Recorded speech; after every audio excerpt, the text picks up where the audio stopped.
Bonjour, je m'appelle Sugar d'Amour, je suis effeuilleuse burlesque et j'habite à Paris. Pour moi, être sexy, c'est plus une question d'attitude, une manière d'être, une gestuelle, une démarche, plutôt qu'une caractéristique physique à proprement parler. C'est une chose qui se construit petit à petit au fil des années. On n'est pas sexy de la même manière à 20 ans, qu'à 30 ans, 40, 50, 60, etc. C'est à nous de trouver en fait notre point fort, ce qui nous plaît déjà en nous.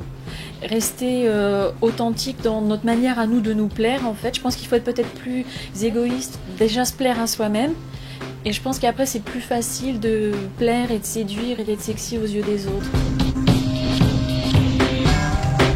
Pour moi, la femme la plus sexy de tous les temps, ce serait plutôt une combinaison de plusieurs personnages, des personnages fictifs plutôt, tels que Miss Piggy, qui peut paraître un peu bizarre, mais Jessica Rabbit, et puis aussi les Barbie de collection qui sont très loin du modèle plastique auquel on est habitué. Toutes les trois, elles représentent des personnages assez forts et indépendants, et en même temps elles sont très féminines, très sexy. Elles n'ont pas honte justement de leur corps et de leur féminité, et elles assument généralement quand même des carrières malgré tout, puisque Barbie a une carrière comme Jessica Rabbit et comme Miss Piggy. Un modèle d'archétype masculin comme Clive Owen, c'est un personnage il est contemporain. C'est un homme qui est viril mais pas trop non plus, un tout petit peu macho mais très très peu. Ça n'empêche pas de faire la vaisselle quand même. Et de rester dans les archétypes classiques, mais aussi évoluer et être moderne comme on l'est tous aujourd'hui de toute façon, et Dieu merci.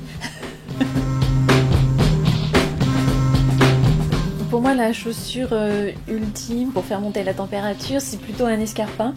J'aime beaucoup les talons très hauts et très fins, et dans une coupe toujours très classique en fait à la base. Le côté bicolore aussi donne un côté très chic, et on a justement la touche sexy soit par un imprimé léopard comme pour celle-ci, ou des petits strass ou des choses comme ça, mais c'est vraiment dans un détail.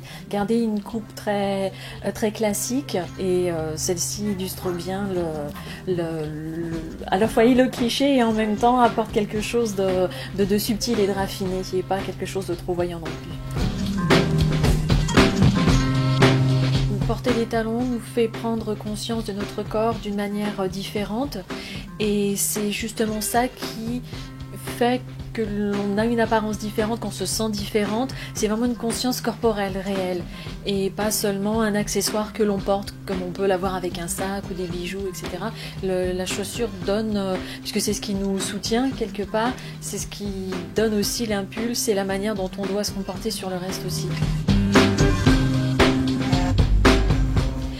Pour mettre un homme à ses pieds, mon Dieu, s'il y avait une règle particulière, d'une part ça serait, et c'est surtout, ça serait triste de savoir qu'elle fonctionne. L'intérêt, c'est au contraire d'y mettre un peu de son énergie et de sa personnalité pour séduire l'autre, et pas forcément chercher à appliquer des règles de base. Et puis de toute façon, c'est jamais véritablement l'avance ce qui va plaire à l'autre ou ce qui va pas lui plaire. Donc le mieux, c'est encore de lui demander ce qui lui plaît et de le faire.